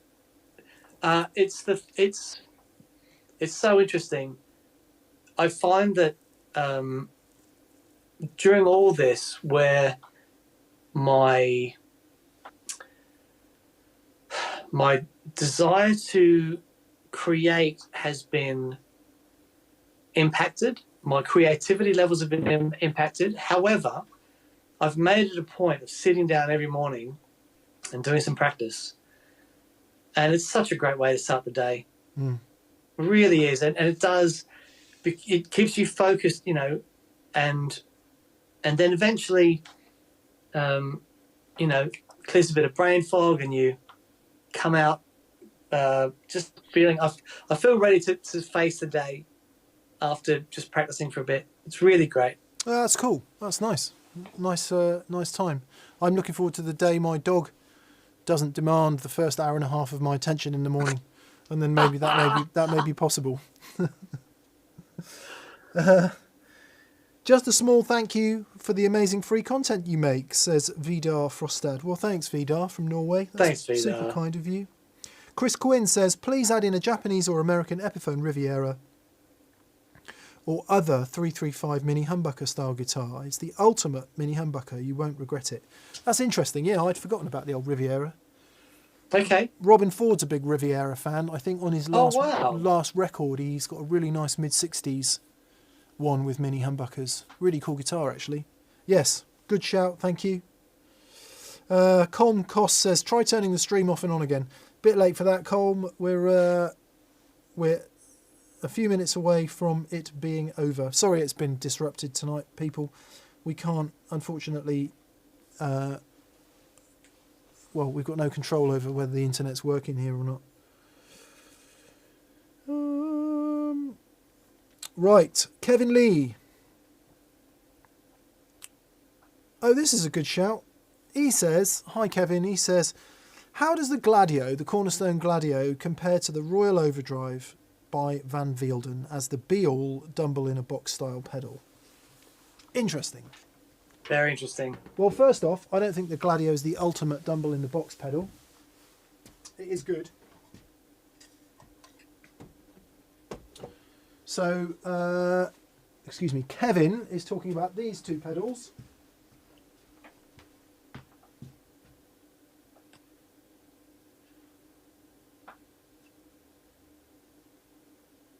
Nice.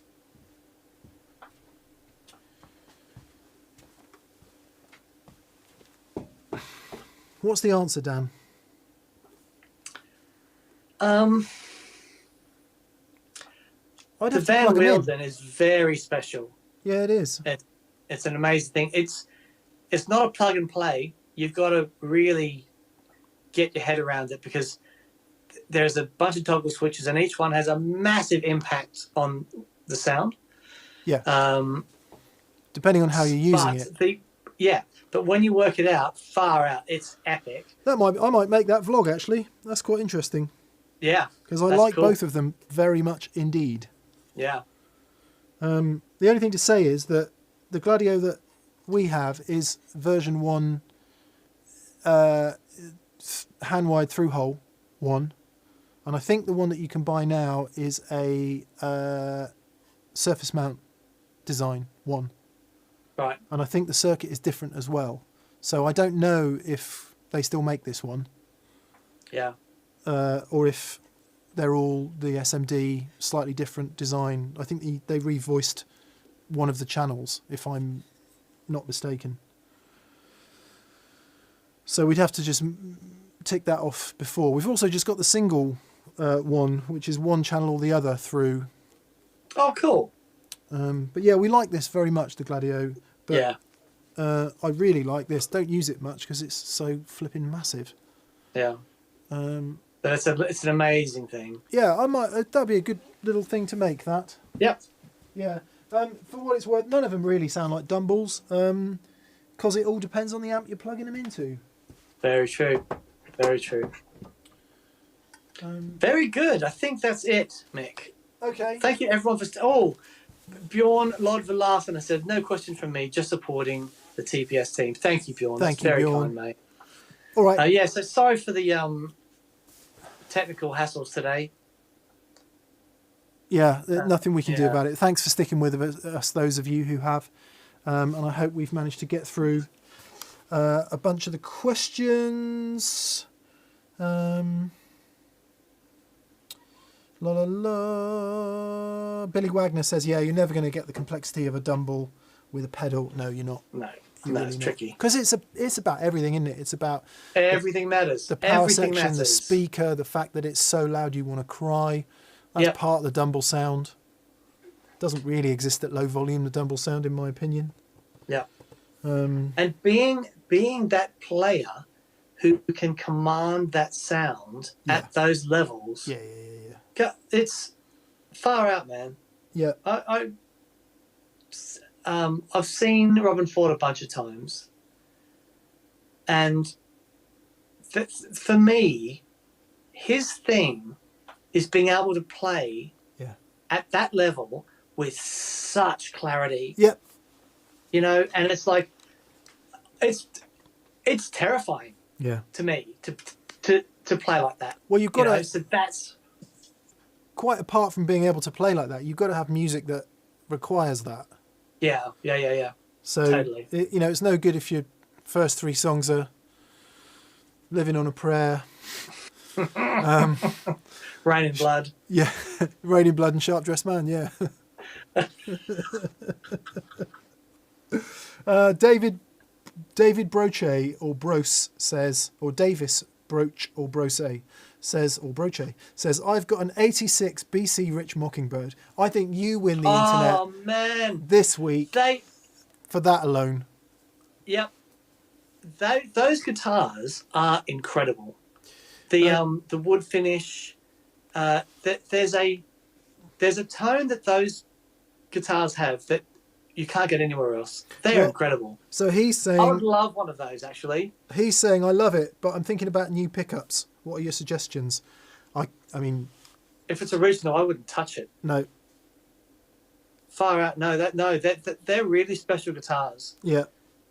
That's like the Queen saying, I'm thinking about giving up my Land Rover. I want a different 4x4. What should I get? It's like, Yeah, right. oh my god. Yeah, no, they're great. You know, Maybe experiment with pickup height if Yeah. you're having some issues with it. I'd do that. I wouldn't. If it's original, don't touch it. They're epic. yeah, I don't even know what the original pickups were, if they were BC Rich made or whatever. Mm. Carl Hengen says, "Hey fellas, greeting from Baltimore, Maryland. Hey, Just got my first set of bare knuckle humbuckers from over there in the UK. Wonderful stuff. Love the show. Keep it up." Yeah, bare knuckle. yeah, mate. Another fantastic. Yeah, Tim's pickup a legend. manufacturer. I spoke to him.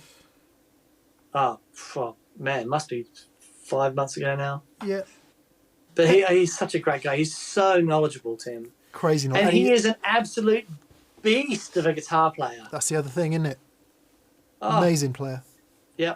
Well, you know what? That's so interesting. Those guys that can really play and really understand how guitars sound when it comes to designing things. So Simon Jarrett being a great example. It's not always the case. Like Leo Fender didn't play guitar, No. but he surrounded himself with people that really, really could. Yeah.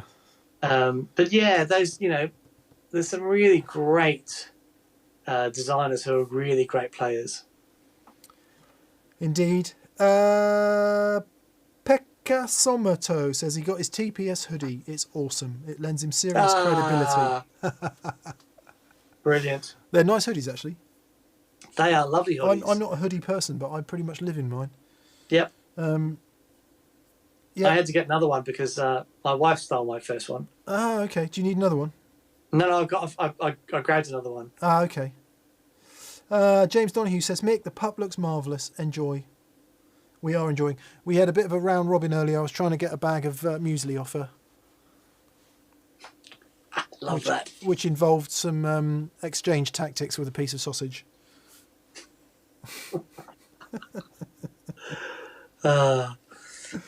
This is really great. Michael Heller says, how can a pedal sound like a dumble when two dumbles don't even sound alike? Yeah. That's really good. Yeah. That's really good. It's a good question. And OS Usprit is coming with Land Cruiser. That's the 4x4 the Queen should get. I bet she was first on the list for one of the new Defenders. Yeah. I saw a couple. And BV's come in at the end to say thanks to all who stuck it out today. Stay safe out there. Thank you, BV. You absolute legend. We really appreciate you. Your help every week with this. Fantastic.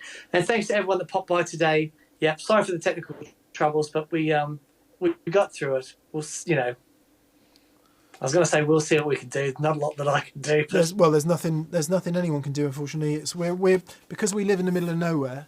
We have to go with stupid internet rather than proper internet with cables, and it's a bit rubbish. Most of the time it's good, except for Mondays at 5 p.m. when we want to stream, in which case it's rubbish. Very true. Yeah. Brilliant. I say everyone. I want them to dig up the whole green belt, Dan, and put in fibre optic cable and motorways.